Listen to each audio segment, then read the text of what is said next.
Muy buenas tardes a todos y a todas.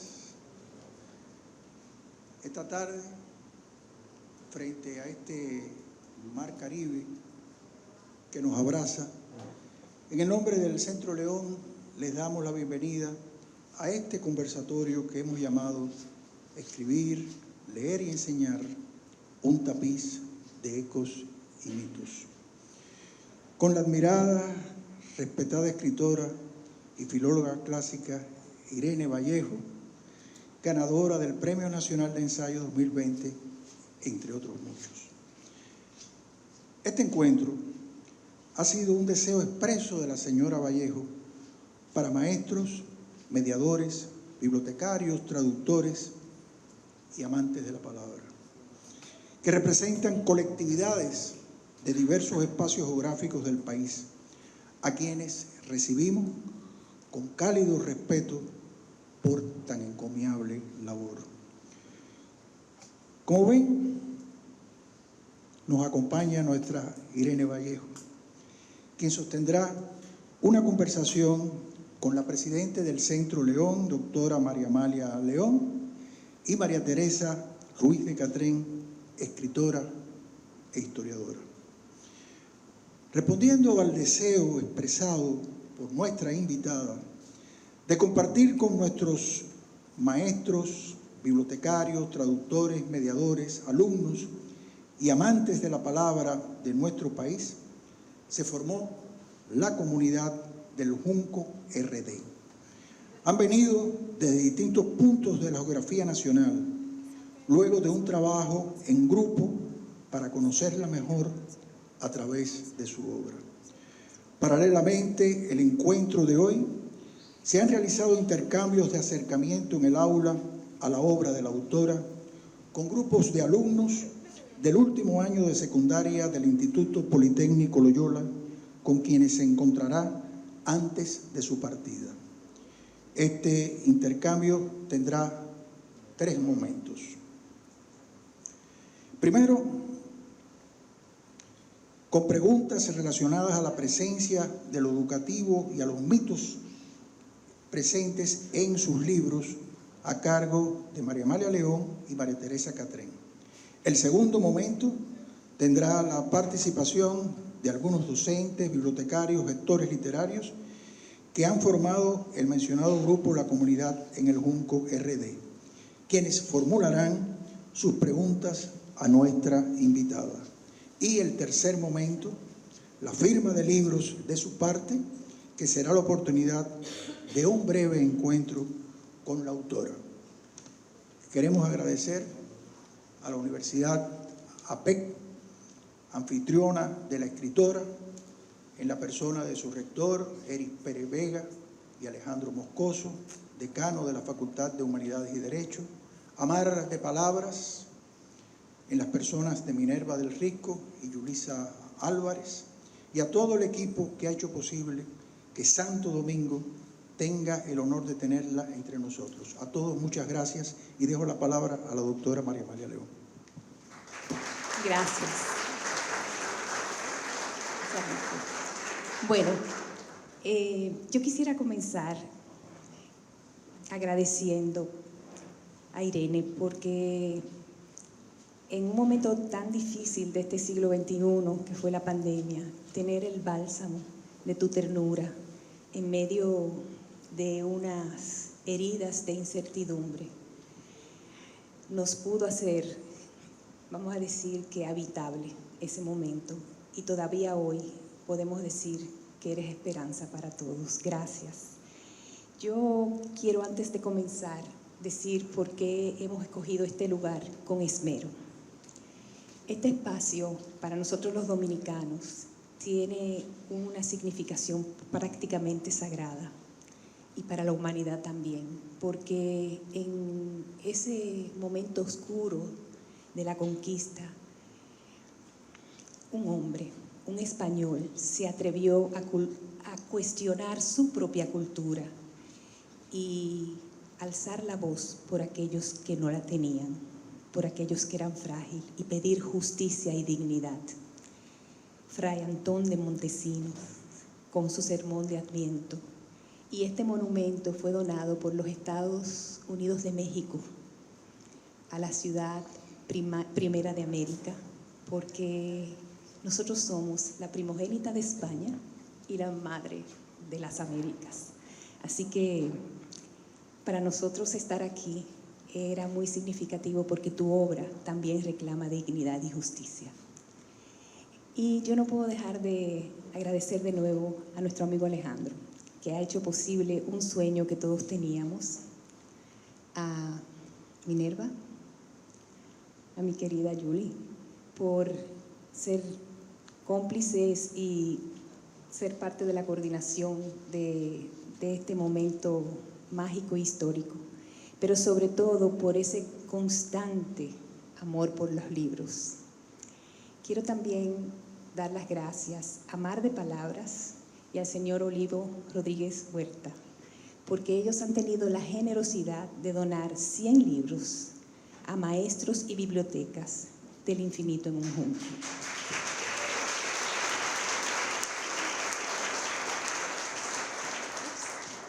Dicho eso, manos a la obra.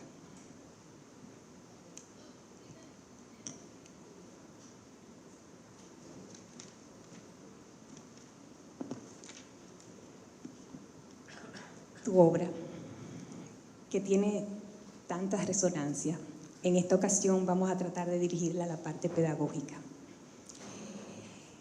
Hay una cadencia pedagógica que utilizas con frecuencia y es el hecho de que traes una información enjundiosa, interesante y como un primer momento.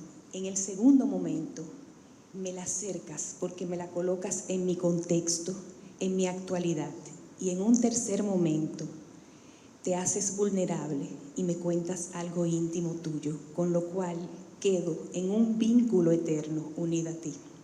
Eso es una estructura pedagógica de sala extraordinaria, porque eso es lo que uno procura hacer en un aula. Explícame cómo lo logras y si Pilar, tu maestra, tiene algo que ver con eso. Gracias en primer lugar al Centro León, a María Amalia, a María Teresa, que han aceptado compartir conmigo esta conversación bajo la protección de Fray Antonio de Montesinos. Son muchas las emociones que se me agolpan ahora mismo en el corazón y en la garganta, porque siento una gran admiración hacia todos ustedes, gente de palabra, jardineros de los libros, cuidadoras de la lectura. Ustedes representan para mí la esencia de la esperanza.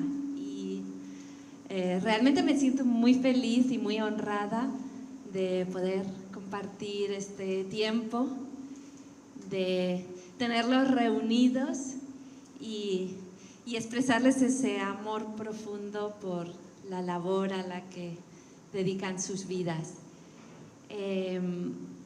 Quizá este es el comienzo de la respuesta a la interesante pregunta de María Amalia. Yo soy nieta de 3 maestros de escuelitas rurales en España.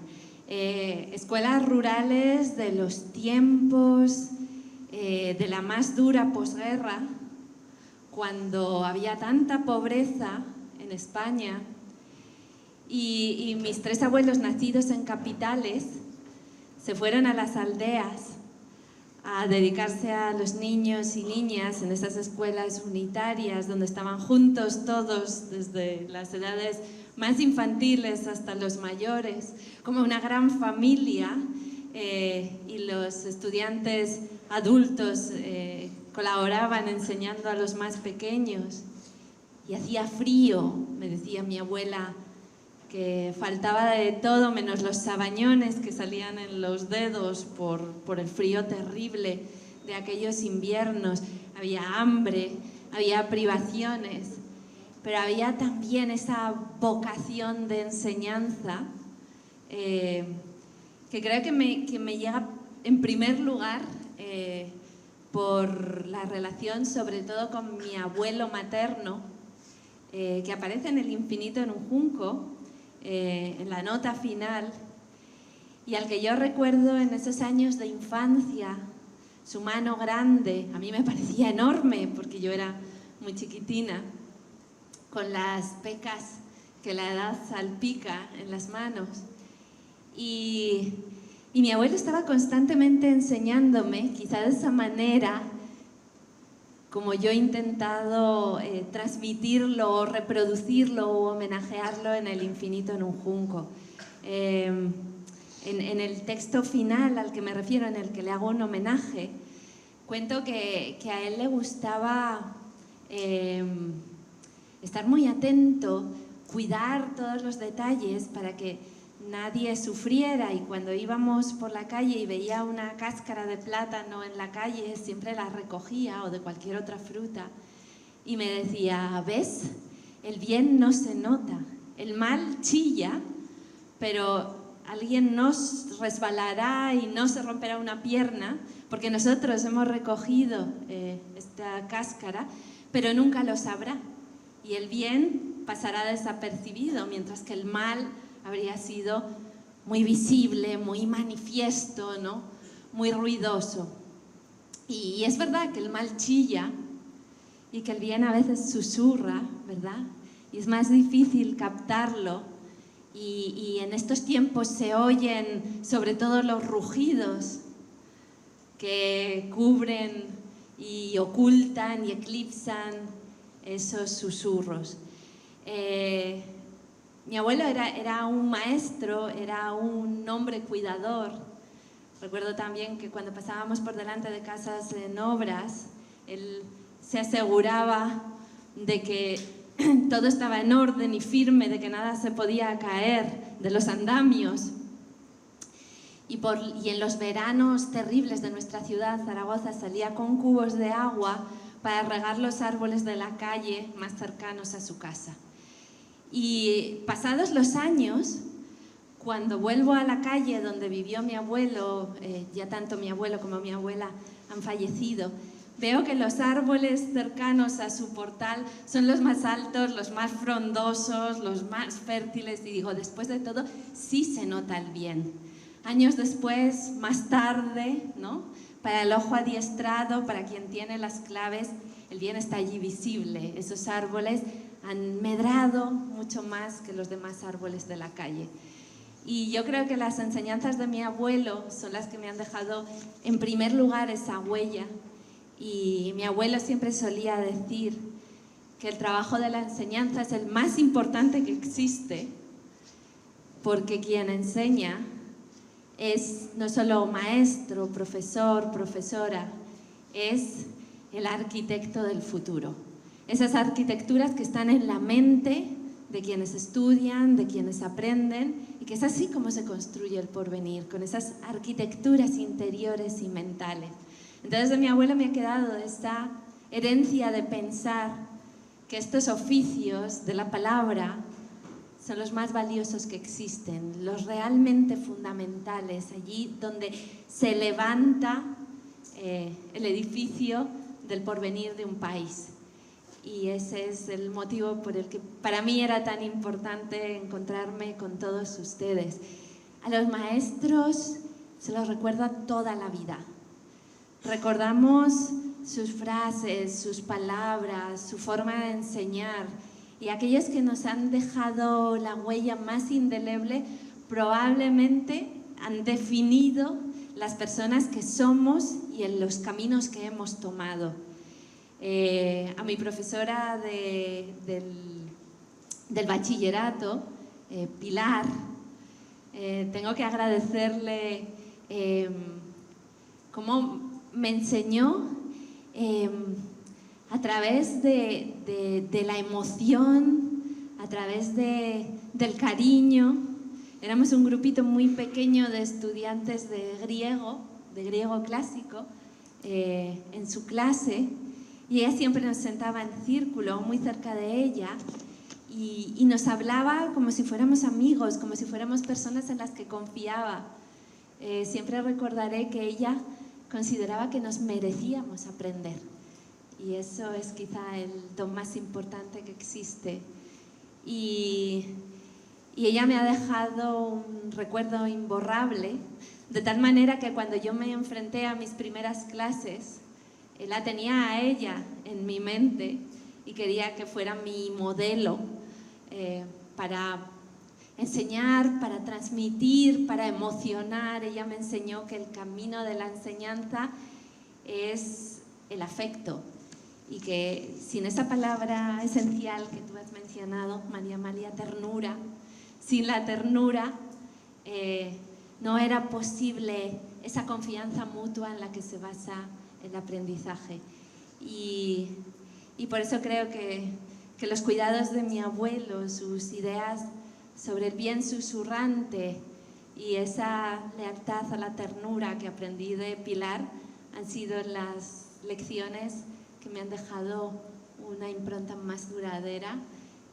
También cuando escribo, también cuando emprendo mis nuevos libros, siempre sintiendo que salgo en camino y al encuentro de las personas, y que solo en esas confluencias, en ese mutuo escucharnos, en ese estar de tú a tú y no mirando desde ninguna altura, es como la literatura se hace realmente palabra humana, y es cuando deja ese eco interior, que es a lo que creo que pueden aspirar los libros, igual que es a lo que aspira la enseñanza. ¡Wow, qué delicia!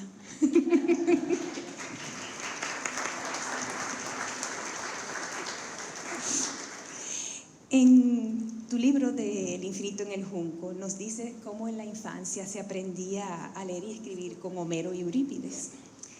Y de hecho te cito: no se introducía a los niños en la lectura con frases fáciles como "mi mamá me ama".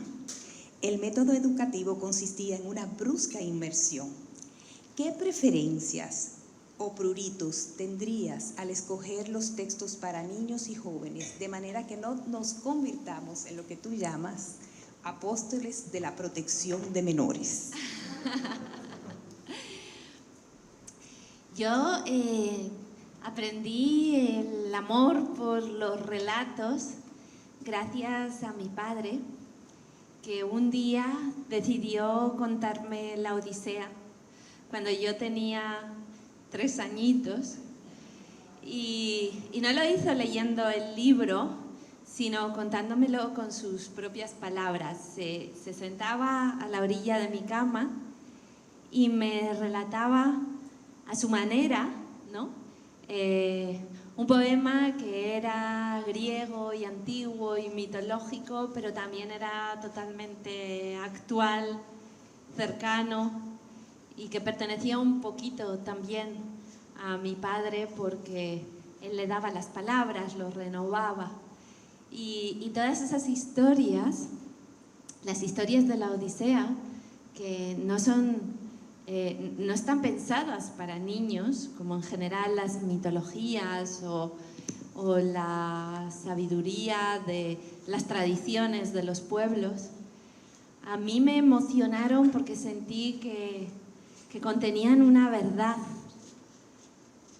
que desde mi mirada infantil quizá no acababa de entender, pero me parecía muy sugerente, muy apasionada. Y entendí perfectamente el núcleo de la historia, la del navegante que, terminada la guerra, quiere volver a casa y extraña a su mujer y a su hijo, pero no le importa entretenerse por el camino y vivir aventuras, ¿no?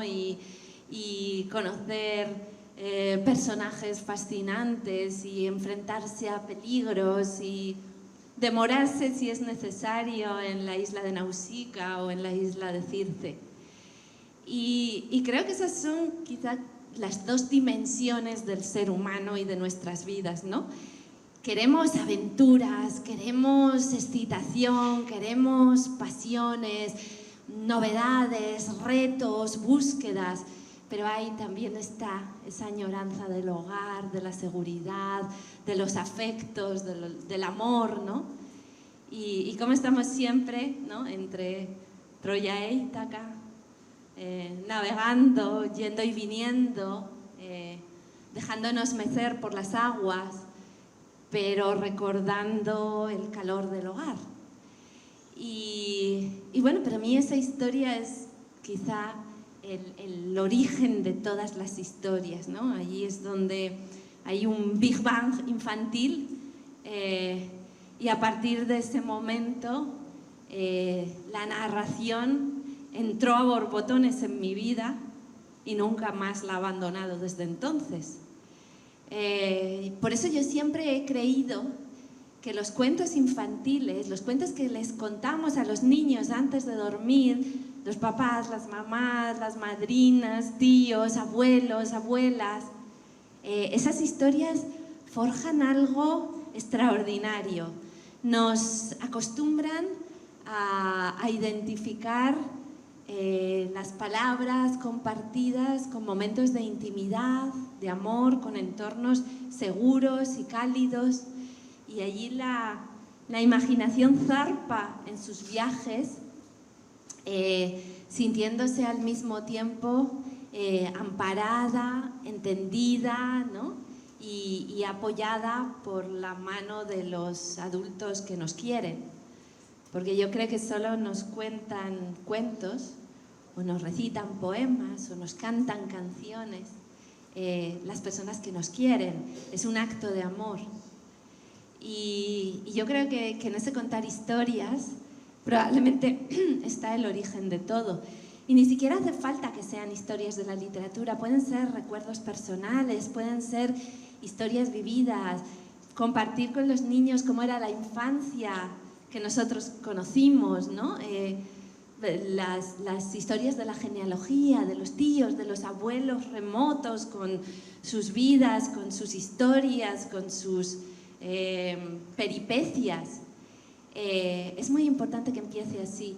Y Gabriela Mistral, que también fue gran pedagoga, siempre decía que todo maestro idealmente era un narrador, alguien que sabía contar una historia, ¿no? Alguien que compartía relatos con los niños, que comparte poesía, que comparte canciones, ¿no?, que les hace amar la música de las palabras, que los lleva más lejos de su realidad estrecha y la amplía contando y cantando. Y eso es, creo, una parte esencial del aprendizaje de la literatura, que no llegue solo cuando forma parte de un programa educativo o porque te vayan a someter a un examen o a unas preguntas, sino que empiece como parte de la infancia, de los juegos, del estar juntos, del compartir, ¿no? De ese caudal de afectos que se expresan a través de las palabras y de las historias y de los versos. Y por eso creo que todas las mitologías, todos los relatos originarios, todas las tradiciones contienen esa verdad profunda que yo intuía siendo niña y que es en realidad el destilado de una gran sabiduría de siglos y siglos que se ha legado a través de historias más o menos fantasiosas, pero donde hay algo muy profundo, muy hondo, que late ahí, que nos explica cuáles son los resortes esenciales de la vida humana, ¿no? Y en qué consiste amar, desconfiar, encontrar, desesperarse, buscar la fuerza para seguir adelante. Había un cuento que me contaba mi mamá cuando era niña y que muchas veces recuerdo como adulta, porque a un personaje le decían: ve a no sé dónde y busca no sé qué. Y muchas veces en la vida no sabemos cuál es el final del camino ni exactamente a dónde nos dirigimos, estamos perdidos, estamos desconcertados, pero de alguna manera la propia búsqueda nos guía y creo que esa es la sabiduría de esta historia, que nos pasamos nuestras vidas buscando, yendo a no sé dónde y buscando no sé qué, pero algo hay en el camino que nos ilumina y que nos enseña y es sabiduría que nos sale al paso en la propia experiencia y en la propia búsqueda. Entonces, creo que ese acervo de cuentos tradicionales, de historias, de nuestro folclore, de nuestros antepasados, todas las mitologías, no necesariamente la griega, que es la que a mí me enamoró, pero las que todos los pueblos tienen en su acervo, esas son las historias donde yo creo que están los cimientos de todo y que los niños las aman incluso en su crueldad, incluso en sus momentos tristes, ¿no? Pero que siempre desembocan en algún tipo de enseñanza que nos acompaña a lo largo de toda la vida.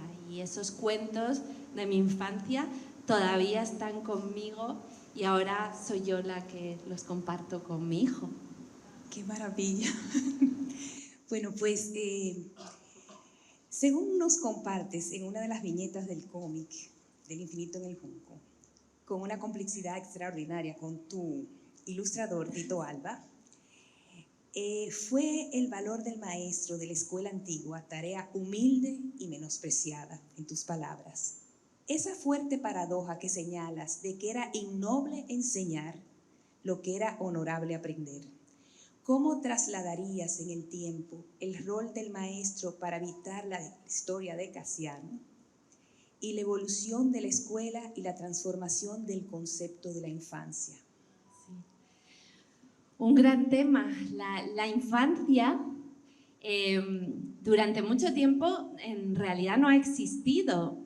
En la antigüedad, desde luego, nada se adaptaba a los niños, no había una literatura infantil, no había una especial consideración para los niños. De hecho, la etimología de la palabra infancia significaba no hablar, ¿no? El infante era el que no hablaba, con ese prefijo in de negación y la raíz del verbo fari, que significa hablar. Entonces, el niño se entendía como aquel que no tenía voz en la sociedad, no tenía voz en la familia.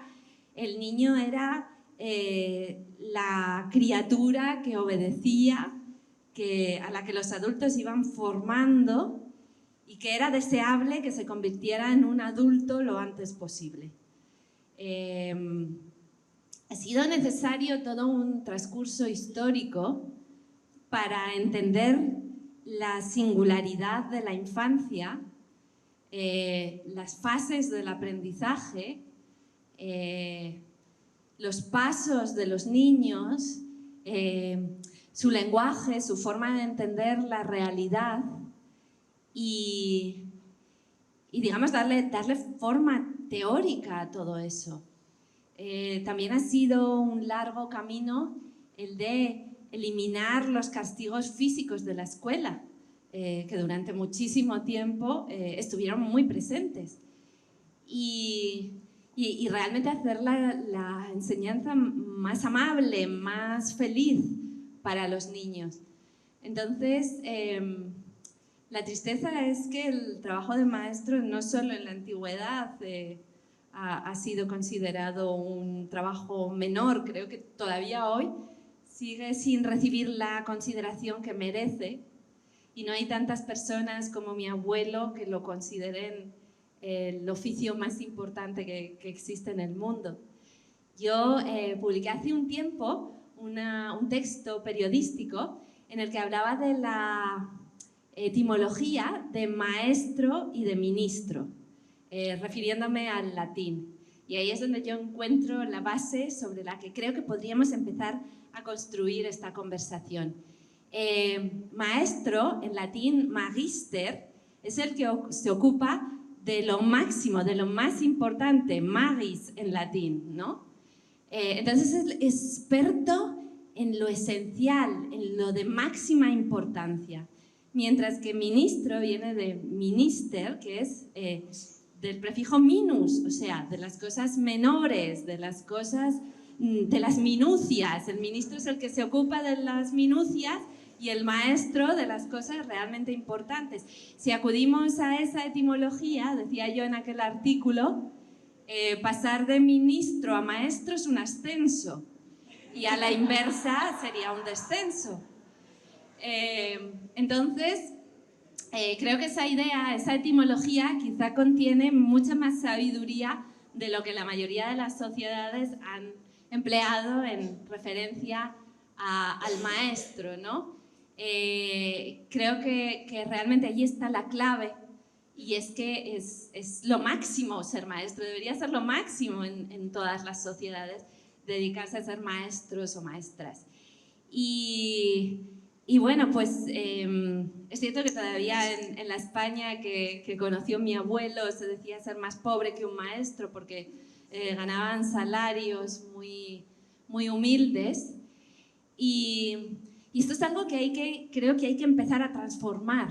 Hay que reivindicar una y otra vez este papel fundamental en la sociedad, valorarlo, aplaudirlo, dar confianza a las personas que se encargan de educar a nuestros niños y crear un vínculo también entre las familias y quienes enseñan que sea constructivo a partir de esa confianza, de ese respeto y también de esa admiración, porque ha sido siempre un trabajo difícil, entregado, devoto, transformador, esencial y al que pocas veces se dirigen los reflectores, ¿no? Pocas veces lo iluminan los grandes focos, no lo vemos en los grandes titulares de la prensa y sin embargo, como decían aquellos sabios latinos, ahí está lo máximo, ¿no? Lo magistral,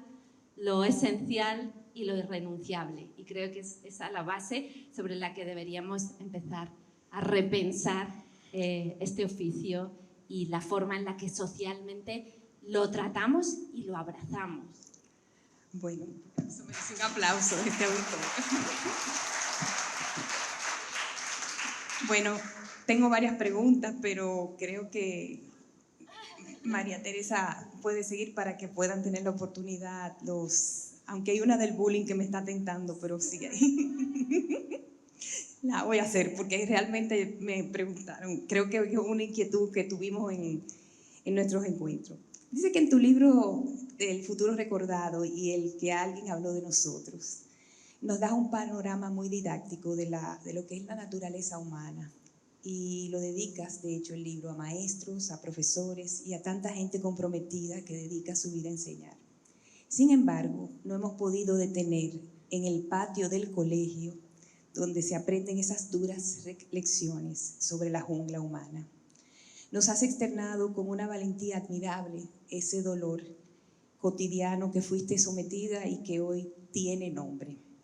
¿Cómo abordarías el bullying que azota continuamente a niños y jóvenes de todas partes del mundo y encuentra su mejor domicilio en la escuela con un maestro desprovisto de autoridad?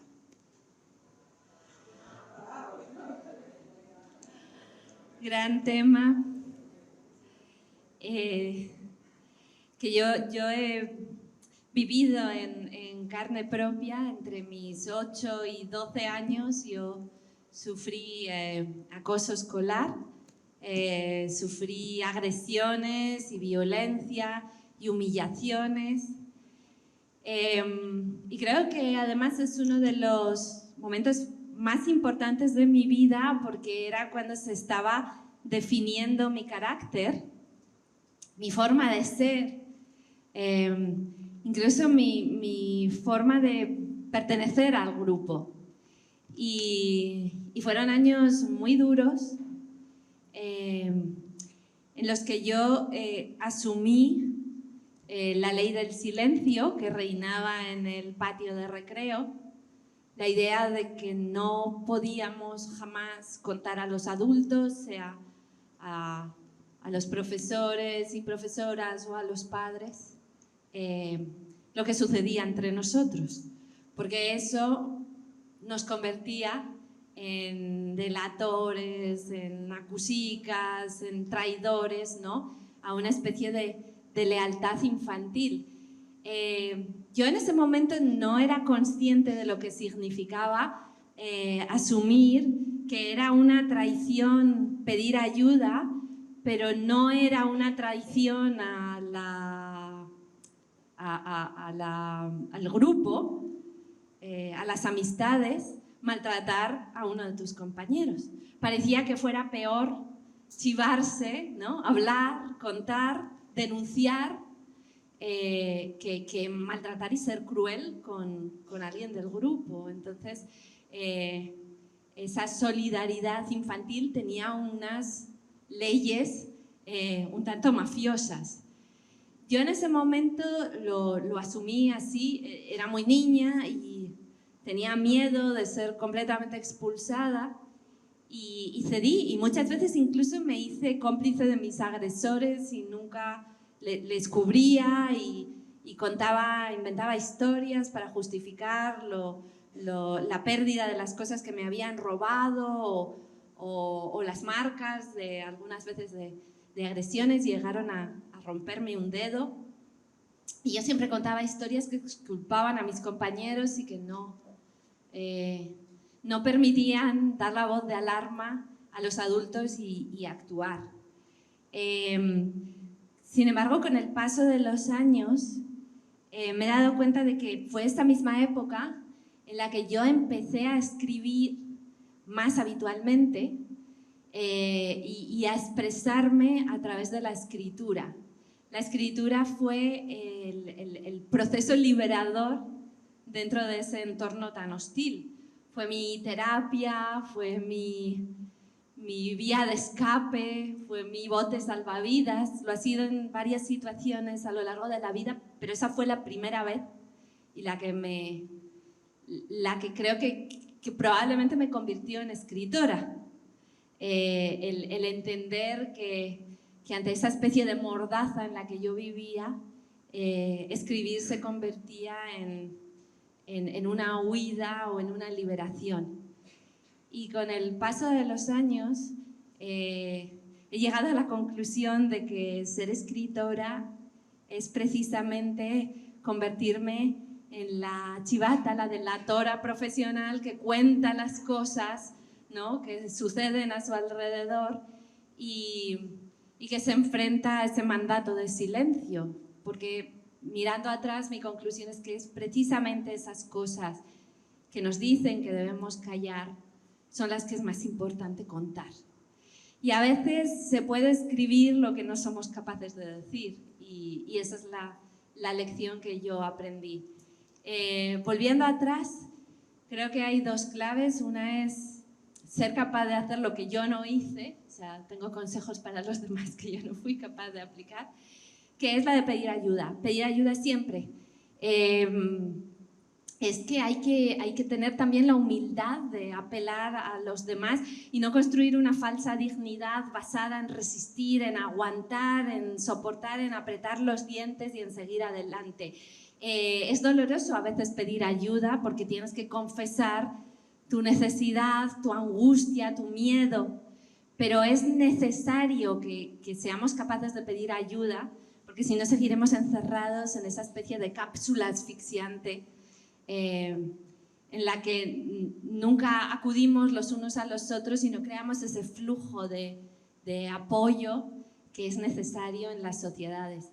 Pero también es muy importante la reacción de quienes lo ven y son testigos de esas agresiones y las dejan pasar.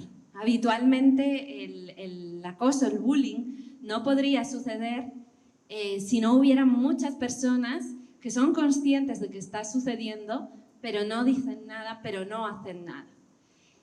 A veces porque tienen miedo de que esa violencia se vuelva contra ellos y denuncian, otras veces porque no le dan importancia o no son particularmente sensibles. Pero creo que en la escuela se están formando muchas actitudes, hablábamos antes de la justicia, también el sentido de justicia que tendremos como faro el resto de la vida. Y no podemos acostumbrarnos a aceptar que otras personas sean tratadas con crueldad y con violencia y no denunciarlo, y no impedirlo, y no actuar, y no ponernos de su parte, porque si eso se asienta, tendremos sociedades mucho más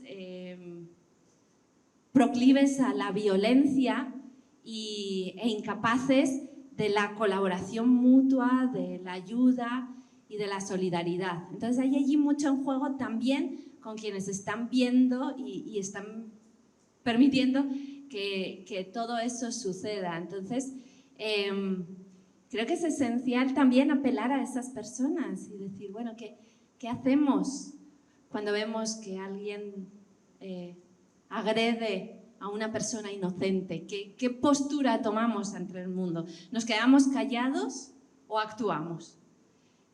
Porque la denuncia no tiene por qué venir necesariamente de la víctima, puede venir de otras personas.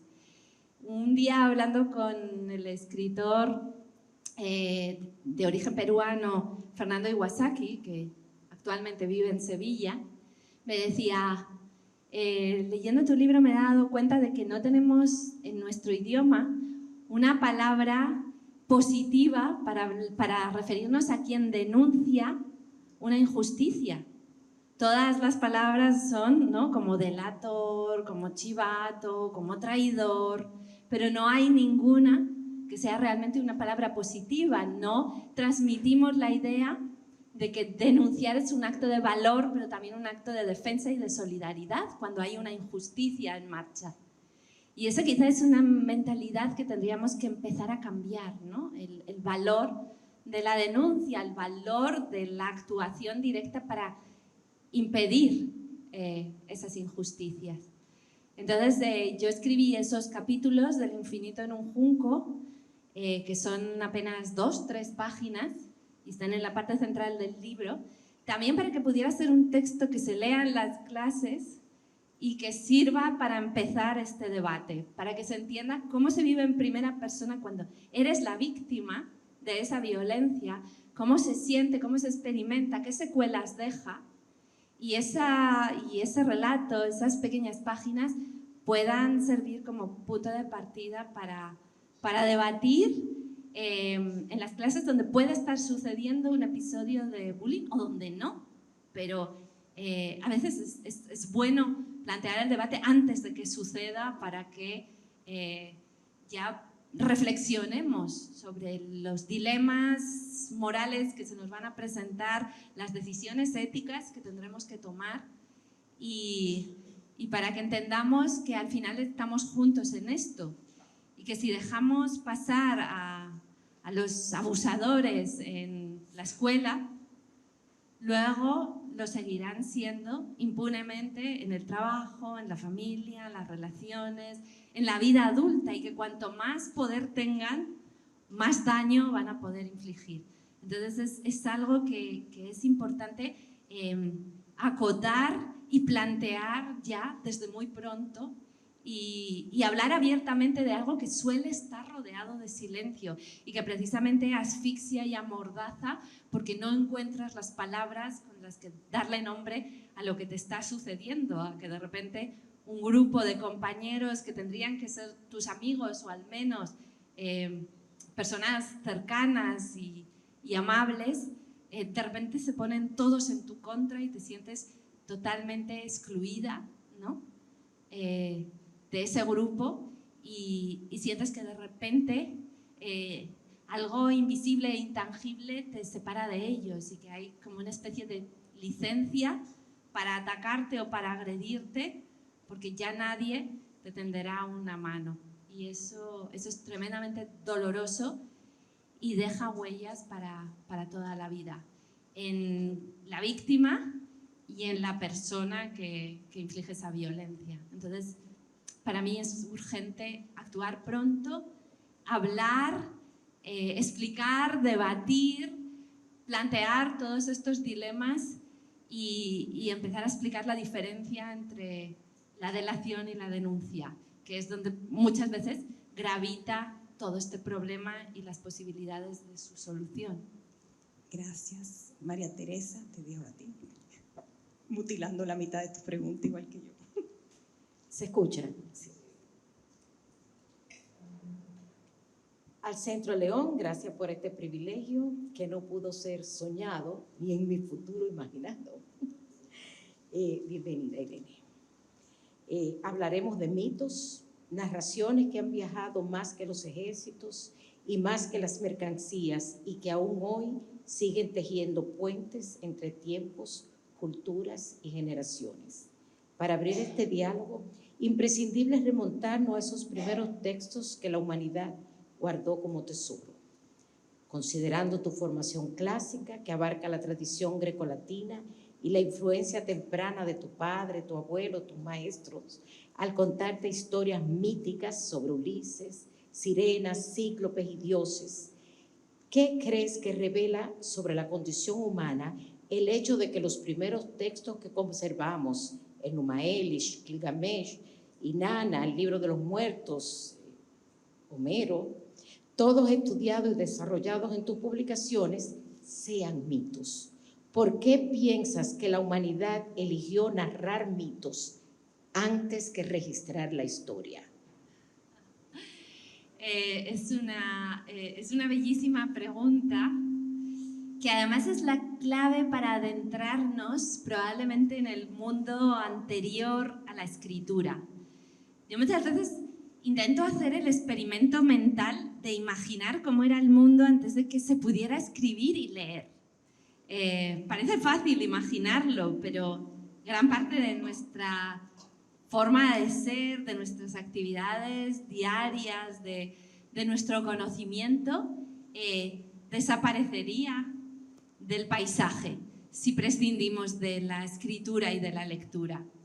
Entonces, a veces resulta casi difícil hasta transportarnos con la imaginación a una época como esa, que además ha sido la más larga de la humanidad. Escribimos y leemos desde hace un pestañeo en el tiempo, ¿no? En torno a 5.000 años empezaron a desarrollarse los primeros sistemas de escritura. Entonces estamos hablando de milenios y milenios de vidas humanas de las que no queda ningún rastro en los documentos, a las que no podemos asomarnos y que solo de las que la arqueología nos da algunas pistas a través de los huesos o a través de los instrumentos, ¿no?, que utilizaban nuestros antepasados. Entonces era un mundo en el que la memoria era mucho más importante que entre nosotros, porque los libros son una ampliación de nuestra memoria y de nuestra imaginación, pero cuando los seres humanos solo contaban con aquello que su memoria era capaz de preservar, ¿no?, y de mantener vivo, pues era muy importante desarrollar esa capacidad memorística. Sabemos que en tiempos antiguos había bardos y juglares y recitadores que eran capaces de relatar miles y miles de versos, ¿no? Tenían repertorios de poemas amplísimos, pero aún así era muy difícil que de generación en generación pasasen los recuerdos, ¿no?, las historias fundacionales, los hechos de los dioses, de los antepasados, los conocimientos técnicos, los conocimientos agrícolas en las primeras civilizaciones sedentarias. Y entonces, ¿qué pasaba con esos conocimientos? En realidad, cuando moría una persona, moría una biblioteca entera con esa persona. ¿Cuántos recuerdos, cuántos versos, cuántas canciones, cuántos conocimientos se desvanecían en el aire? No se podían conservar. Entonces, ¿qué hicieron nuestros antepasados para intentar mantener esa sabiduría y ayudar a que traspasase la barrera de las generaciones? Las convirtieron en historias. Muchas de ellas historias en verso. ¿Por qué? Porque el poema, con su musicalidad, ayuda a recordar. De hecho, en la infancia hemos aprendido poesías en la escuela que todavía somos capaces de recitar porque el ritmo nos dice si una palabra falla o no. Pero es mucho más difícil recordar un texto en prosa. Entonces, la poesía nace antes que la prosa como género literario porque la poesía ayuda a la memoria, el verso, ¿no?, la estructura rítmica favorece el recuerdo.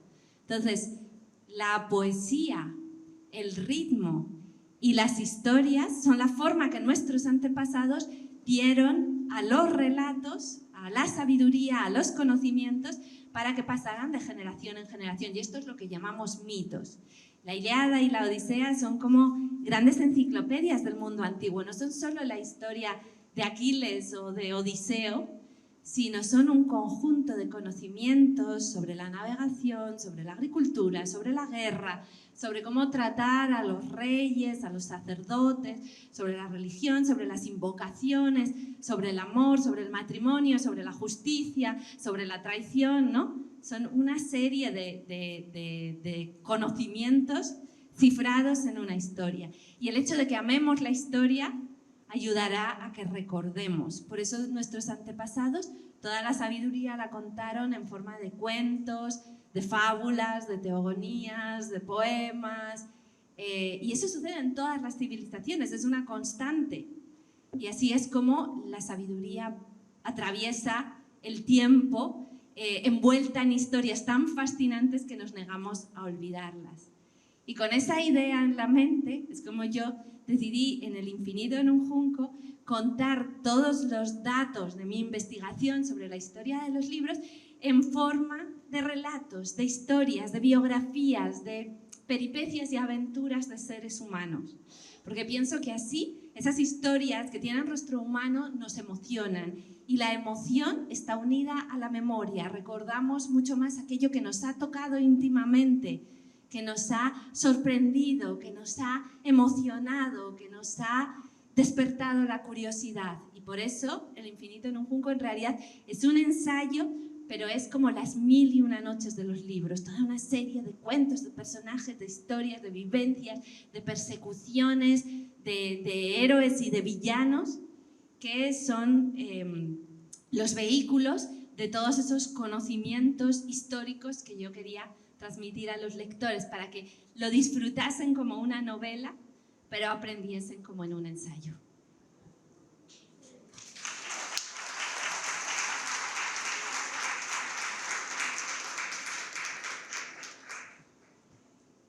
En El silbido del arquero, mi libro favorito, unes historia y mito con una delicadeza sorprendente. Troya, Cartago y una Roma por fundar, donde el pasado, el mito y el futuro dialogan como si siempre hubieran estado conectados. Y allí te apoyas en Eneas, ese héroe vencido que tanto Virgilio como tú enaltecen. Te cito citando a Virgilio: ahora sé que la derrota es siempre el punto de partida de una gran historia. Qué lindo, tú lo parafraseas. En ese diálogo entre pasado, mito y futuro, ¿cómo nació la idea de construir esa polifonía basada en 3 autores, Homero, Virgilio e Irene, en la que además de los personajes mortales, también interactúan los dioses? ¿Cómo imaginaste esa convivencia de voces humanas y divinas dentro de un mismo relato? El origen de esa novela está en el estallido de la guerra de Siria. En aquel tiempo yo estaba trabajando en el periódico y empezaron a llegar las fotografías de los refugiados de la guerra que se embarcaban por el Mediterráneo, intentaban salvar la vida y empezaron a suceder los primeros naufragios. Y esos exiliados en busca de una nueva vida morían en el mar y morían en las costas muy cerca de nosotros intentando salvarse. Y entonces yo pensé, pero si es de nuevo la misma historia de la guerra de Troya, prácticamente en los mismos escenarios geográficos, donde el personaje principal, Eneas, huye con su hijo y con su padre. El día en el que la ciudad de Troya va a caer en manos de los enemigos, escapa, huye, hace algo que aparentemente es muy poco heroico, ¿no? Huye, pero huye para salvar a los suyos, huye con su padre en los hombros y con su hijo de la mano. Y esa estampa de un hombre, un guerrero, que prefiere salvar la vida de los suyos a morir heroicamente en el combate, que cuida de su padre, que cuida de su hijo, ¿no? Que está en medio de las dos generaciones, como nos pasa muchas veces, que todavía no hemos acabado de ocuparnos de nuestros hijos y ya estamos cuidando de los padres ancianos, ¿verdad? Y entonces esta estampa tiene una fuerza enorme porque nos está diciendo que, a diferencia de la Ilíada y la Odisea, donde el héroe es el combatiente victorioso, aquí tenemos un hombre derrotado, un exiliado, un migrante que decide cuidar a los suyos, a su padre y a su hijo. Y creo que esa es una metáfora muy poderosa del migrante, del exiliado y del refugiado de guerra, ¿no? Que son tres figuras que en este momento están despertando enormes reacciones en todo el mundo, ¿no? de rechazo. A muchos de ellos se los expulsa.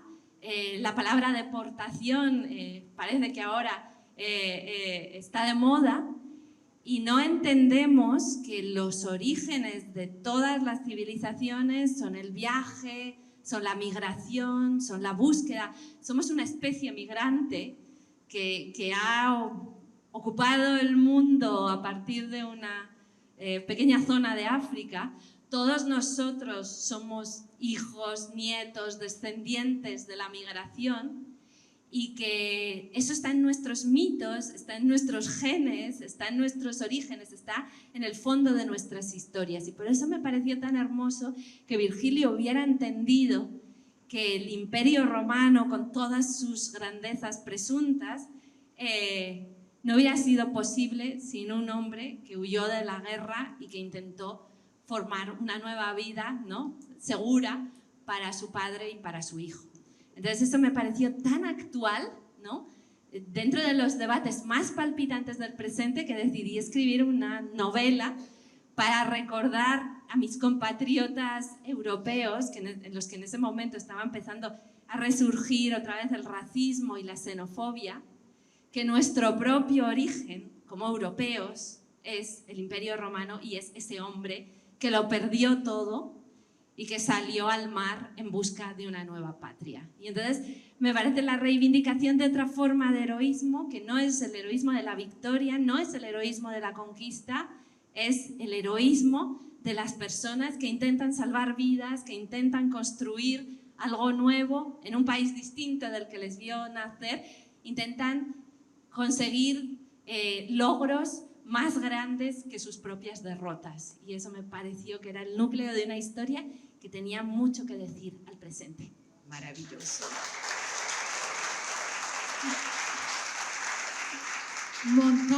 Montones de preguntas y montones de cosas que queremos saber de ti, pero el tiempo no nos ayuda. Vamos a dejarte si te pedimos que nos regales algún mito para que nos acompañe a lo largo de nuestras vidas, ¿cuál elegirías y por qué? Es tan difícil elegir solo uno.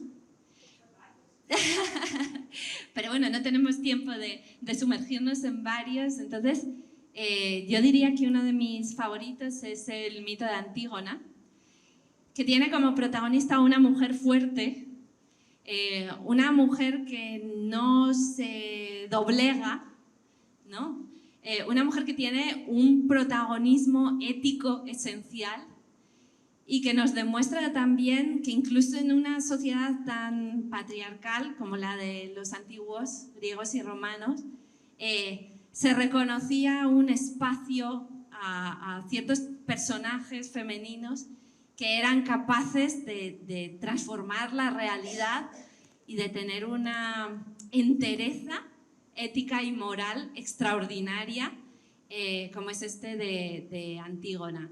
La tragedia de Sófocles es absolutamente maravillosa y resuena muy especialmente para mí en mi país, ¿no? Antígona quiere enterrar a su hermano. En una guerra civil, dos de sus hermanos estaban en bandos distintos y se han matado, se han asesinado mutuamente en el combate, lo cual es una gran metáfora de todas las guerras civiles, ¿no? El hermano mata al hermano, el enfrentamiento que desgarra a la propia familia. Entonces el hermano del bando ganador va a tener unos funerales con todas las honras, mientras que el hermano del bando perdedor se le niega la sepultura. Y ella insiste en su lealtad hacia los dos hermanos y dice que aún quebrantando la ley de la ciudad va a dar sepultura al hermano al que han abandonado en el campo para que lo devoren las fieras y los pájaros a la intemperie. Y entonces, bueno, en un país como España, donde hemos vivido una guerra civil, donde todavía hay tantos cuerpos que no han recibido sepultura, que están en las cunetas, en los caminos, en los campos, y sus familiares todavía los están buscando y están reclamando el derecho a enterrarlos, pues me parece una historia que tiene un sentido muy profundo, pero lo que hace Antígona es decir, bueno, más allá de la ley de mi país, está una ley humana, una ley superior a la que yo declaro mi lealtad.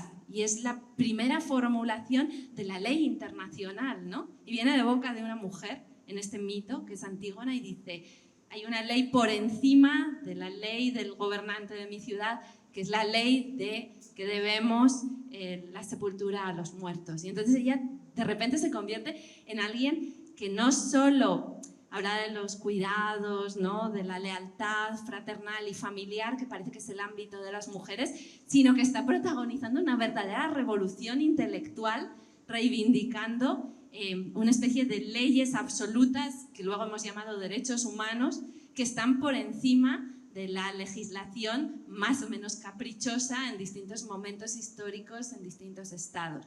Y entonces creo que ella es una de las primeras voces que habla de los derechos humanos en términos míticos y que se convierte por eso en una figura esencial, fundacional para el mundo en el que nos gustaría vivir. Excelente. Sobre todo cobijados de este monumento de Montesino, germen de los derechos humanos, de los derechos universales, donde él se preocupó por el vencido. Mil gracias, Irene.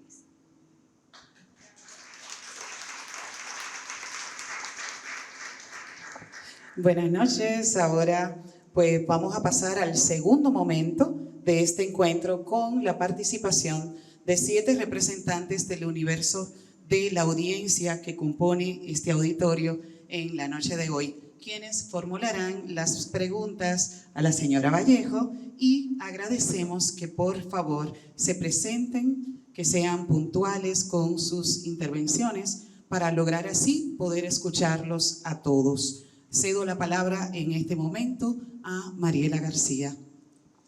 Mariela, de pie, ahí va el micrófono. Mariela, espera un segundo, por favor, para que te presentes formalmente y hagas tu pregunta. Buenas noches, hola Irene. Mi nombre es Mariela García, soy bibliotecaria, mediadora y animadora de lectura. Lidero Métodos Literarios, un proyecto dominicano que acompaña a niños y adolescentes a crear el hábito lector con metodologías lúdicas desde la cultura y las artes. Generamos espacios literarios creativos en contextos educativos, culturales y sociales vulnerables.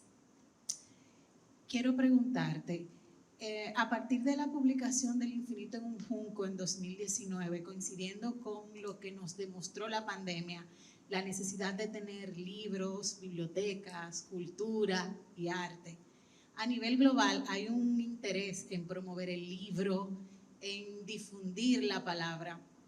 Y con 25 años de experiencia como mediadora de lectura, en Latinoamérica las bibliotecas se han reinventado, se han transformado. Quiero saber desde tu mirada, ¿cuál es la pérdida cultural que más temes pudiéramos tener como sociedad si permitimos que la lectura se convierta en un lujo más que un derecho? Preciosa pregunta, Mariela, mil gracias. Yo he querido que tengamos también esta conversación y conocer los proyectos en los que ustedes están trabajando en las bibliotecas, en la mediación cultural, en la enseñanza, ¿no? Todas esas ramificaciones de esta labor que yo sigo defendiendo, que es absolutamente crucial en el mundo en el que hoy vivimos. Y como tú decías o sugerías en la pregunta, Mariela, creo que hay que defenderla activamente, o sea, que la sociedad tiene que ser muy consciente de la importancia de estos espacios, de estos lugares, de estas profesiones, para seguir apoyándolas y fortaleciéndolas en este mundo tan convulso en el que vivimos.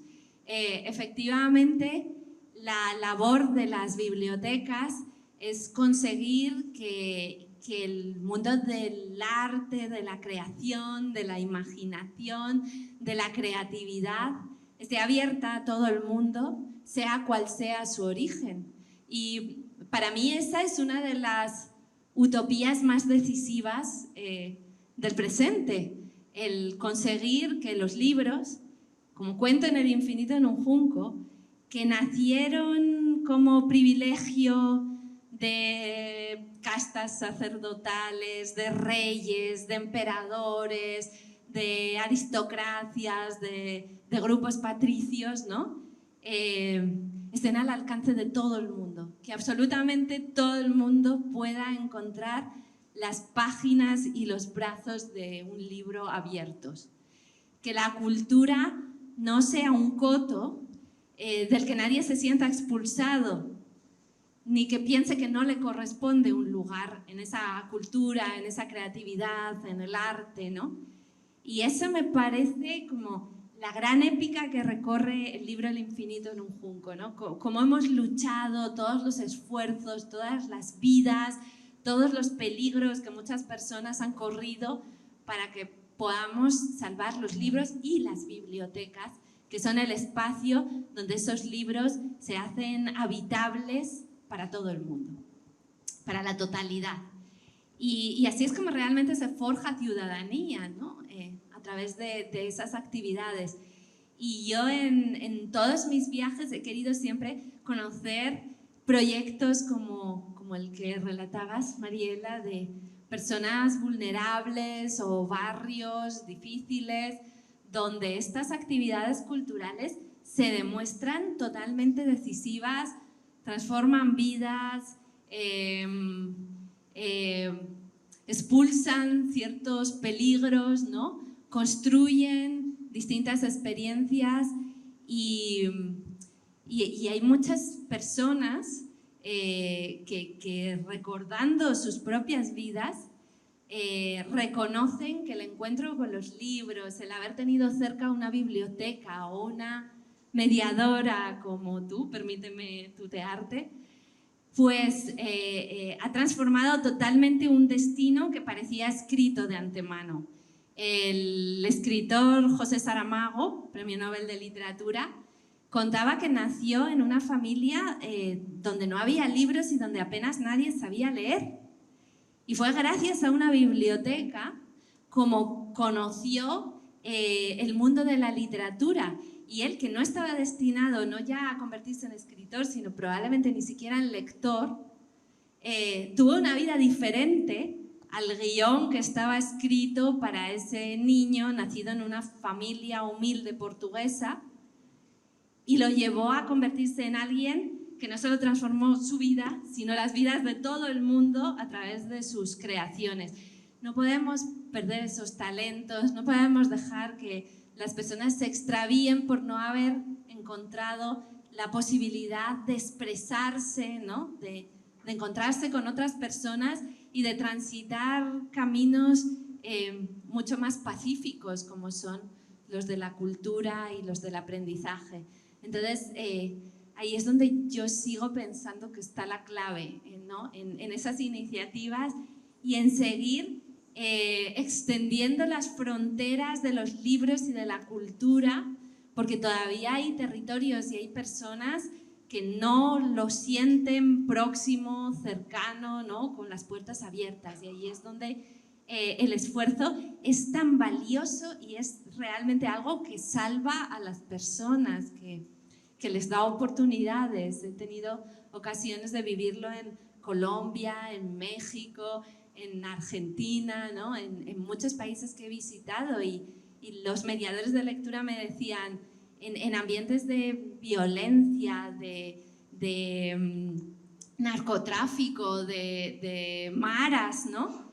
Cuando atraemos a un joven, a una orquesta, a un grupo de lectura, a un taller de escritura, a cualquier actividad artística, al teatro, a una forma de expresión, lo estamos salvando probablemente de la violencia y lo estamos ganando, ¿no? Una vida ganada.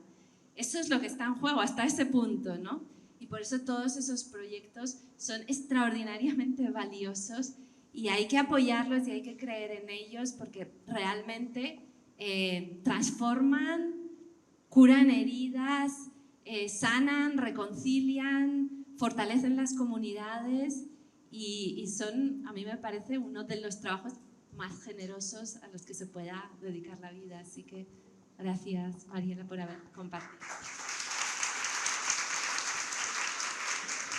Seguimos justamente en esa línea de promotores de lectura y cedemos la palabra en este momento a Jordi Rosario. Buenas noches, Irene, a todos. Jordi Rosario, del Carretón de Libros. Voy a leer la pregunta para no liarme. Junto a la escuela, la biblioteca comunitaria es uno de los espacios más inmediatos para el desarrollo personal, la cohesión social y para el derecho a soñar. Según tu experiencia, ¿cuáles elementos o prácticas debemos tomar en cuenta los mediadores de lectura para reivindicar estos roles de las bibliotecas comunitarias, sobre todo cuando nuestros gobiernos no comprenden la urgencia de leer? Gracias.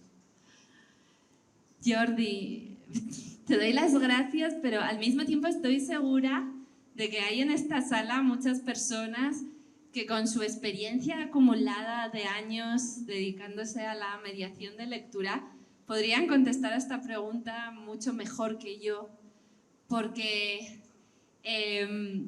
lo que estoy intentando es defender el valor de esas prácticas, de esos espacios, pero luego está esta experiencia cotidiana, ese aprendizaje en el día a día, de conocer cuáles son las prácticas. Por eso es tan interesante que se haga dentro de las comunidades y por personas que se sientan cercanas dentro de esas comunidades, que pertenezcan a esos territorios en la medida de lo posible, que tengan una relación directa y que conozcan también los códigos de las personas con las que trabajan. Y probablemente en cada lugar, en cada contexto, sea necesario adaptar esas prácticas a las personas que se tienen alrededor y también a las situaciones que se están enfrentando, ¿no? Porque en cada caso, en cada lugar, en cada país, en cada región, esos retos probablemente sean diferentes y estemos hablando, pues, en algunos casos de desempleo, de marginación, de violencia, de migraciones, de agresiones, ¿no? Y son situaciones distintas, todas ellas muy delicadas, que se pueden abordar, y es hermoso cómo a través de la lectura se puede empezar el proceso de sanación y de terapia de personas que afrontan traumas, heridas, experiencias dolorosas o que vienen de entornos difíciles. Lo que yo sé sobre estos temas lo he aprendido hablando con mediadores y tengo experiencias que me han emocionado, ¿no? Y que me han mostrado que realmente, como ya ha investigado la antropóloga Michelle Petit, en muchos de estos contextos el principio de la curación viene a través de este tipo de prácticas, ¿no? De promoción de la lectura, porque a través de la metáfora de los libros y de los relatos podemos encontrar las palabras para dar nombre al trauma. y a partir de ese espacio seguro que crea la lectura y el comentario de los textos, nos proyectamos, nos identificamos con los personajes y podemos empezar a encontrar las palabras para hablar de nuestra propia vida y de las situaciones terribles que hemos podido afrontar. Para mí la clave es que esos sean lugares que se perciban como lugares seguros, ¿no? Lugares donde se va a encontrar una actitud de empatía, de comprensión, de escucha, ¿no? Donde los tiempos y las posibilidades de cada persona son respetadas también, sin forzarlas, y donde uno se pueda sentir abrazado por una comunidad que lo entiende y que lo recibe, ¿no? Hay muchas familias donde ni siquiera se ha practicado la conversación, ¿no? la inteligencia emocional, y donde faltan esas herramientas porque no se han recibido, porque no se han tenido oportunidades. Entonces, creo que la literatura puede empezar a modelar esa capacidad de expresarse, de reconocerse, de señalar la propia herida a través de la palabra, ¿no? Y que reciba una respuesta de afecto y de complicidad. Entonces, esas herramientas afectivas que muchos damos por hechas y pensamos que existen en todos los hogares, en todas las familias, en todas las personas, no es cierto que se posean y que hay que desarrollarlas y hay que aprenderlas y que a través del lenguaje pues se van moldeando. Entonces yo creo que este es un oficio que necesita una enorme sensibilidad, una enorme capacidad de empatía para ponerse en la situación desde la que la otra persona habla y vive y dejar que esos tiempos y que esas palabras pues vayan brotando en sus ritmos y a sus formas. Pero eso que depende de la experiencia y de la sensibilidad probablemente no se puede enseñar. Lo que sí que es extraordinariamente importante es insistir en la otra parte de la pregunta, Jordi, en los gobiernos, en las administraciones, en las fundaciones, en que tienen que apoyar esas iniciativas, porque esas son las herramientas con las que se construye, ¿no? Sobre el terreno, cerca de las personas, y con las que se puede ir transformando la violencia en palabra, en comunicación y en entendimiento. Y por eso la cultura no es un mero adorno, ¿no? Un ornamento, o no es un lujo, es algo totalmente esencial, es un derecho humano y es algo que tenemos que reivindicar y que es importante que se entienda socialmente, que es algo tan vital, tan necesario y en lo que tenemos que invertir como sociedad, porque está en juego algo de lo que todos dependemos, ¿no? Bravo. Momento de terminar.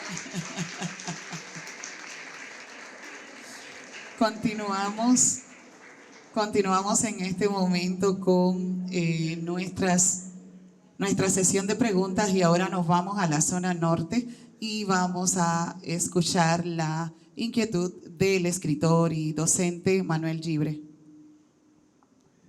Gracias al Centro León por invitarme.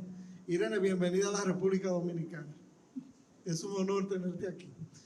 Yo conocí tu obra de la mano de José Rafael La Antigua, que no sé si lo has escuchado, y gracias a él estuvimos de acuerdo enseguida que el infinito de un junco le había devuelto a la humanidad el asombro por ese objeto que era el libro, por esos lugares que van desde una humilde casucha a un templo majestuoso que es la biblioteca. Mi pregunta original era de si aún esa biblioteca tradicional, ese espacio de convivencia físico tradicional tenía sentido en el día de hoy, porque perdemos con la virtualidad, perdemos un lugar de convivencia humana tan importante como es una biblioteca, que es una comunidad. Y de paso, cuelo esa pregunta ahí de contrabando y te pregunto otra de si en el futuro reescribieras la aventura del libro en el siglo XXI con virtualidad, tecnología, ebooks y todo esto, ¿qué cosas nuevas contarías? Gracias, Manuel. Sí, la biblioteca en realidad es el centro del Infinito Nunjum, que empieza con la Biblioteca de Alejandría, y creo que todas las bibliotecas del presente son hijas de la Biblioteca de Alejandría en alguna medida, o por lo menos herederas de ese sueño. Y es cierto, como decíamos antes, que las bibliotecas se están reinventando constantemente. Las bibliotecas ya no son solo lugares donde se conservan los libros y los documentos, sino que se han transformado de una manera muy natural y fluida en lugares donde se construyen comunidades, lugares de terapia, de encuentro, lugares donde las personas encuentran refugio. Y en el mundo de hoy no existen tantos lugares donde todo el mundo sea bienvenido, sea quien sea, y donde no tengamos que consumir para que se nos abran las puertas. Son espacios con aire acondicionado en verano y calefacción en invierno, donde encontrar computadoras, wifi, un lugar para escribir, para estudiar. Hay muchas personas que no lo tienen en sus hogares, ¿no? Esa intimidad, ese silencio, esa paz que necesita la lectura y el pensamiento. Y además se convierten en centros que irradian en los barrios, en las zonas rurales, ¿no? Por eso, aunque yo he visto grandes bibliotecas de patrimonio en estos años y me han guiado por bibliotecas maravillosas en Oxford, en París, en Italia, las bibliotecas por las que yo tengo debilidad son esas bibliotecas comunitarias pequeñas, tan vivas, ¿no? Donde todo está sucediendo, donde se inventa, donde se crean grupos, donde se baila, se canta, se habla, se abraza, ¿no? Donde los libros van y vienen y son solo el primer paso de una conversación que es mucho, mucho más amplia. Entonces, volviendo a la segunda parte de la pregunta, yo creo que ahora pensamos en las tecnologías como si no tuvieran nada que ver con los libros o casi como si fueran sus adversarias, cuando en realidad la escritura y el libro son en sí mismas tecnologías, lo son también. Y no existirían las demás tecnologías si no hubiera existido la escritura y los libros, que permitieron conservar el conocimiento de muchas generaciones de manera que no tengamos que estar siempre volviendo a empezar, ¿no? Y que contemos con todo el bagaje de lo que descubrieron nuestros antepasados. Y ojalá la literatura hubiera sido todavía más amplia y se hubieran salvado y preservado más puntos de vista, ¿no? Pero a mí me parece que el libro y la escritura pueden presumir de ser la primera tecnología y que esas tecnologías solo se han ido sucediendo y que están en colaboración y no en competición. Y que por tanto no hay que ver hoy las pantallas como enemigas de la lectura necesariamente, porque también a través de las pantallas leemos. Y los libros electrónicos son libros, los libros están en constante metamorfosis y la pantalla, ¿no? El libro electrónico es una de esas metamorfosis. Y es tan libro como la tablilla de arcilla de Mesopotamia o como el rollo de papiro de Egipto. Entonces, yo pienso que deberíamos sentirnos agradecidos de estar en una época en la que hay tantas formas de llegar a los libros y a la lectura, ¿no? Y además las nuevas tecnologías resuelven muchos problemas. Yo no podría hablar en contra de las tecnologías teniendo en cuenta que ha sido el avance tecnológico el que ha salvado la vida de mi hijo, que nació con graves problemas de salud y necesitó de esas tecnologías para salir adelante y para estar vivo. Entonces, mi actitud es siempre intentar entender que las tecnologías tienen sus lados peligrosos, sus malos usos, pero que eso no las invalida y que lo que tenemos que hacer nosotros como seres humanos racionales es aprender a utilizar de la mejor manera las tecnologías y evitar sus usos peligrosos. Ese es el dilema ya desde el cuchillo, ¿no? Que es una herramienta básica, pero también se convierte en un arma que podemos utilizar para hacer daño y para agredir. Entonces, yo creo que los libros y la lectura encuentran ahora muchos caminos: el libro electrónico, el audiolibro, el libro tradicional. Es maravilloso poder llevarse una biblioteca entera en un pequeño dispositivo si viajamos mucho, si tenemos que vivir lejos de casa. Gracias al libro electrónico leemos las novedades, ¿no? Y tenemos acceso a los libros. Para las personas que tienen problemas de visión, pues pueden ampliar el tamaño de la letra cuanto quieran en una pantalla, o pueden escuchar los audiolibros y no necesitan forzar la vista, ¿no? Todo eso resuelven problemas, nos dan muchas posibilidades, las podemos usar en muchos contextos, y al final lo verdaderamente importante no es tanto el vehículo, sino el contenido del conocimiento, ¿no? Las palabras, las historias, los relatos, da igual si los transmitimos oralmente o a través de un libro de papel o de una pantalla. Para mí lo verdaderamente importante es aprender a cultivar una lectura que sea que alimente y entrene la atención, que pueda ser profunda, que no esté constantemente, ¿no?, saltando de un contenido a otro, que es algo que las pantallas pues, nos predisponen muchas veces, y que seamos capaces de leer con sentido crítico, ¿no? Leer no estando de acuerdo con todo lo que encontramos en los libros, haciendo nuestras objeciones sin una absoluta credulidad, ¿no?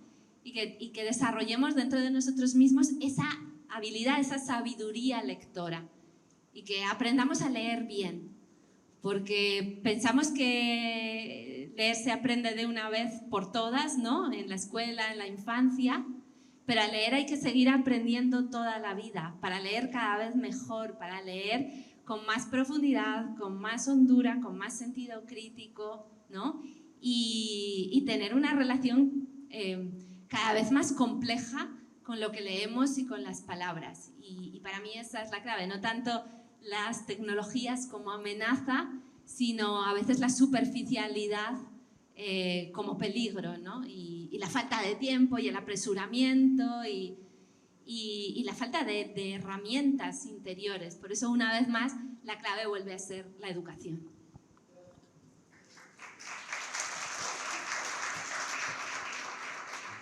Y justo en esa línea de la educación vamos a dar la palabra a una maestra y cedemos el turno a Persilia Silstra.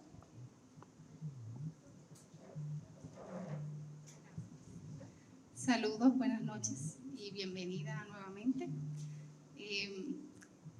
He visto que mi pregunta ha sido parcialmente respondida por todas estas grandes preguntas, pero igual me arriesgaré a hacerlo.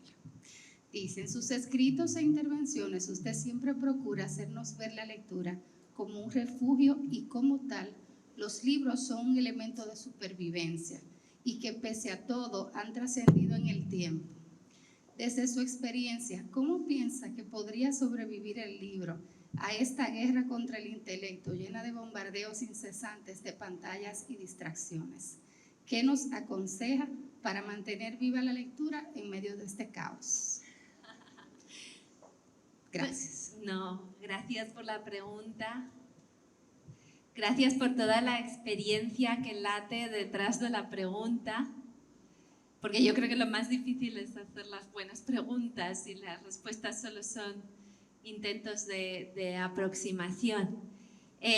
Había en la pregunta dos palabras que para mí son muy importantes, atención y sentido, ¿no? Y esas palabras yo las subrayaría si estuviera leyendo la pregunta por escrito. La atención es ahora una de las mercancías más valoradas, ¿no? Más codiciadas. Y por tanto tenemos que ser conscientes del valor que tiene nuestra atención y dónde decidimos volcar esa atención, ¿no? Las redes sociales hay una lucha desesperada por conseguir nuestra atención, ¿no? Por captarnos y por mantenernos cautivos. Y la forma en la que nosotros nos adueñamos de nuestra propia atención se va a convertir en una forma también de resistencia. Por eso hay que cultivar la atención. Y creo que la lectura en el libro tradicional de papel, donde no hay notificaciones, no vamos scrolleando de arriba a abajo, no resbalamos por encima de las cosas, sino que nos concentramos, es el espacio probablemente más propicio para entrenar esa atención que es necesaria para el estudio, para el trabajo, para nuestros proyectos, para nuestras vidas. Y esa atención que ya la filósofa Simone Weil decía que era una forma de amor, ¿no? El amor es el estar atento a las otras personas. Y la forma en la que estamos con ellas, en las que en las que les demostramos que no nos distraemos cuando las tenemos cerca, también les estamos transmitiendo nuestro amor. Los niños están sedientos de la atención de los adultos, que muchas veces criticamos a los jóvenes por su relación con los celulares, pero nosotros mismos pasamos mucho tiempo, ¿no? Dedicándonos a... Hay un fotógrafo que hizo un proyecto fotográfico muy interesante que era muchísimas parejas que iba encontrando en distintos lugares que estaban juntas en restaurantes, en medios de transporte, en hoteles, en lugares públicos, en bancas, en los parques, que se suponía que estaban juntas, pero estaban todos mirando su celular, cada uno por separado y hasta casi físicamente separándose unos de otros. Y era un gran proyecto de fotografías en blanco y negro y a gran tamaño que mostraban todas esas escenas que se han vuelto cotidianas. Entonces ahí está la lucha por la atención.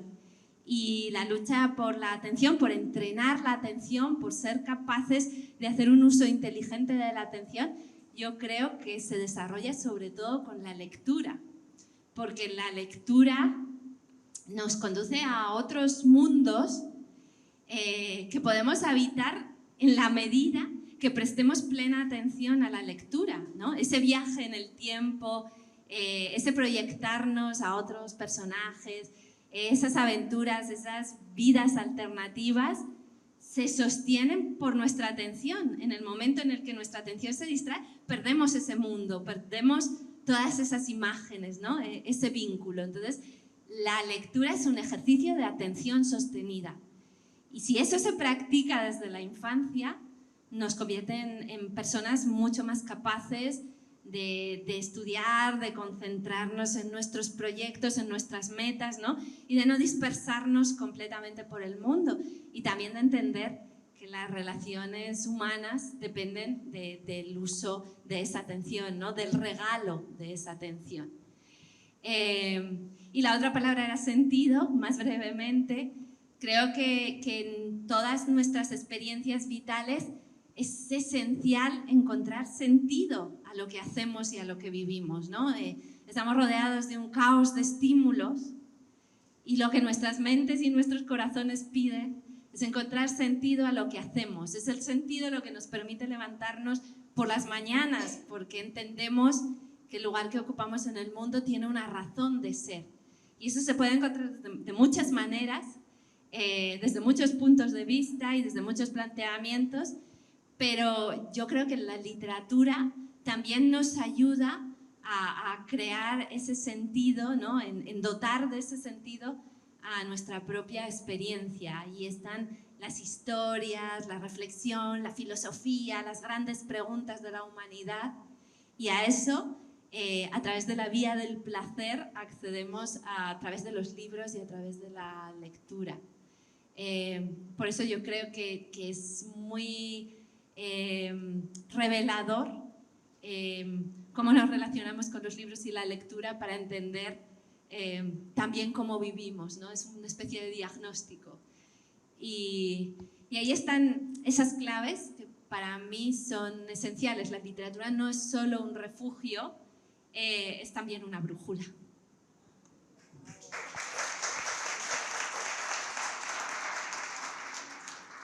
Seguimos en la línea de los docentes y pasamos ahora con una maestra de una de nuestras escuelas públicas del país, y es Luz Elena Patarroyo.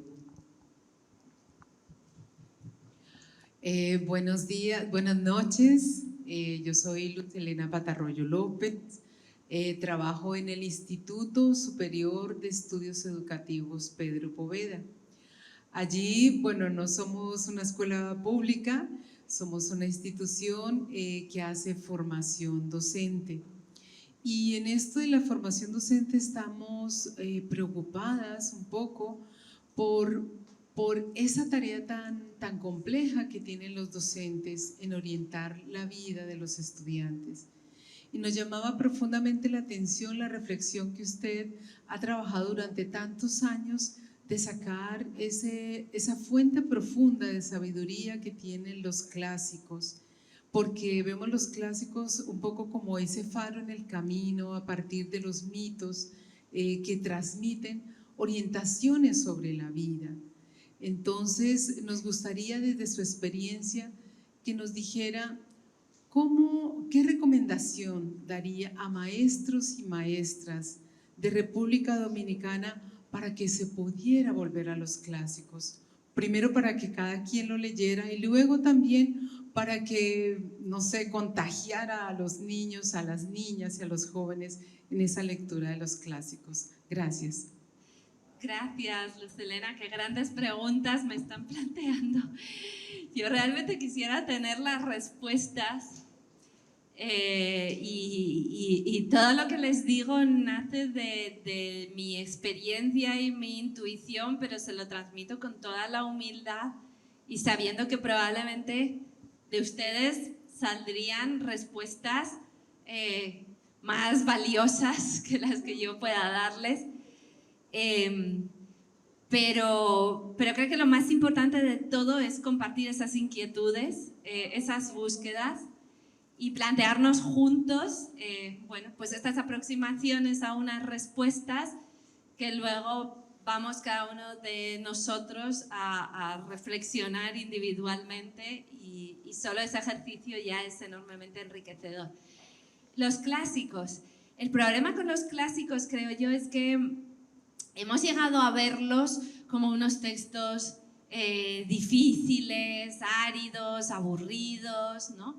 Que no tienen nada que ver con nosotros y que solo leemos por obligación en la escuela, muchas veces demasiado pronto, porque son textos complejos que en la edad en la que nos invitan a leerlos, pues quizá no somos capaces todavía de asimilarlos, ¿no? El mero hecho de que sean obligatorias ya casi nos pone en contra de esas lecturas, porque naturalmente nos rebelamos contra todo lo que se nos impone.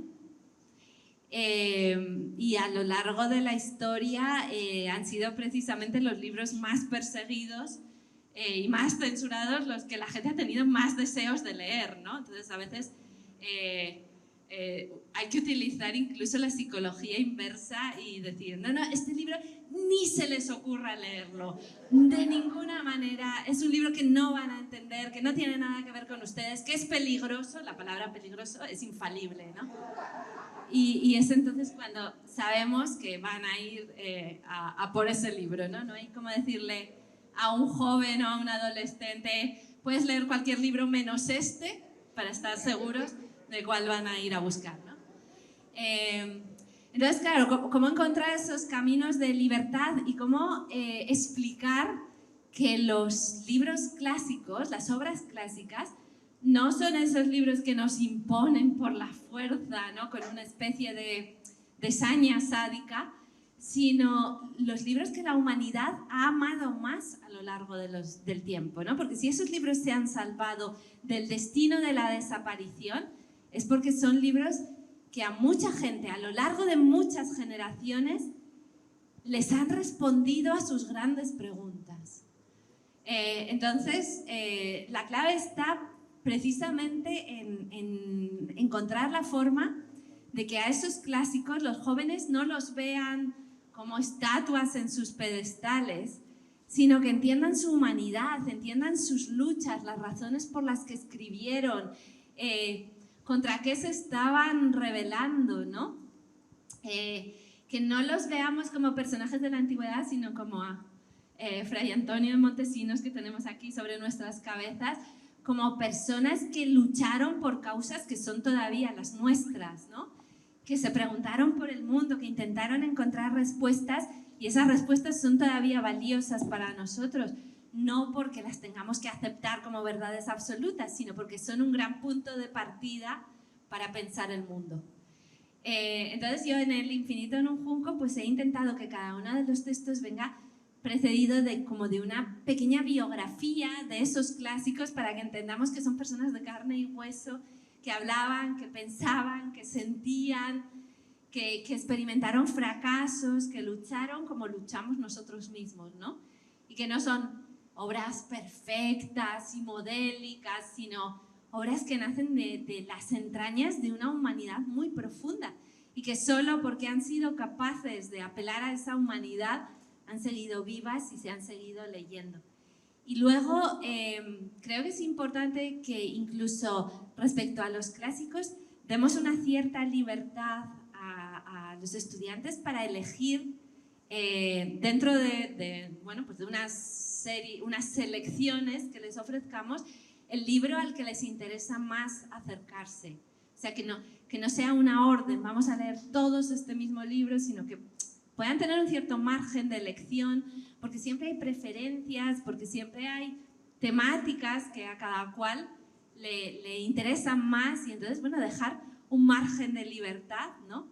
Y empezar por textos que puedan ser más sencillos, no los más exigentes, no los clásicos más adultos, sino que vayamos un poco peldaño a peldaño, empezando por poemas, por fragmentos, ¿no?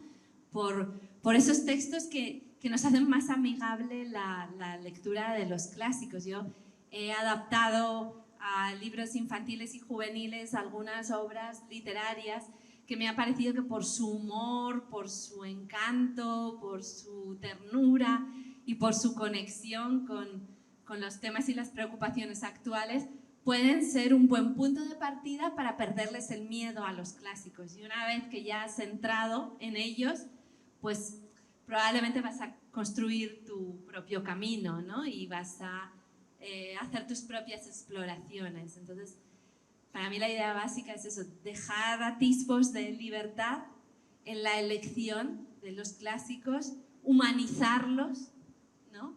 Y hablarles de tú a tú y no como si fueran una especie de figuras de mármol que ya no tienen calor humano y que solo se presentan como una especie de obstáculos que hay que vencer para conseguir una calificación y seguir adelante en la ruta escolar, ¿no? Y entonces, bueno, pues así dejar hablar a los clásicos, dejarles su voz, ¿no? Conectar con sus entrañas y con las emociones que todavía hoy nos pueden causar, porque cuando hay una conexión a través del tiempo y de repente nos damos cuenta de que lo que Safo explicaba sobre el amor y el anhelo hace miles de años todavía resuena en lo que sentimos hoy, entendemos que somos una sola humanidad y que si podemos entender a alguien que escribió hace más de 2000 años, ¿cómo no vamos a poder entender a nuestros contemporáneos? Muchas gracias, Irene, por tus valiosas respuestas y a cada uno de los miembros de la comunidad del Junco RD por sus atinadas preguntas. Queremos recordar que al finalizar tendremos la firma de libros. Agradecemos que quienes participen de la firma de libros se mantengan en este espacio, y para el resto pues vamos a invitar luego a que nos acompañen fuera para un brindis. Regreso la moderación del encuentro a María Amalia León. Bien, estas preguntas son las que la comunidad del Junco RD te hizo con los nombres y los quehaceres a que se dedica cada uno de ellos, para que las disfrutes como yo creo que ellos lo disfrutaron cuando las fueron haciendo. Y queríamos darte, a nombre de la comunidad del Junco y del pueblo dominicano, lector, este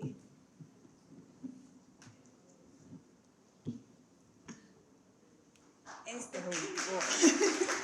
Déjame leerte. Querida Irene, recibe este Junco dominicano que ha sido utilizado históricamente por las manos de nuestros artesanos, especialmente en comunidades rurales cercanas a ríos y humedales. Su uso combina tradición y reinvención. En cada espiguilla está contenida la gratitud de todos nosotros, tus lectores dominicanos, porque nos has devuelto esa alegría única, ese gozo que procura el aprender, ese regocijo de aprender leyendo. Y esta experiencia que maravilla se convierte en una vivencia que nos transforma, haciéndonos sentir que somos mejores personas. Gracias.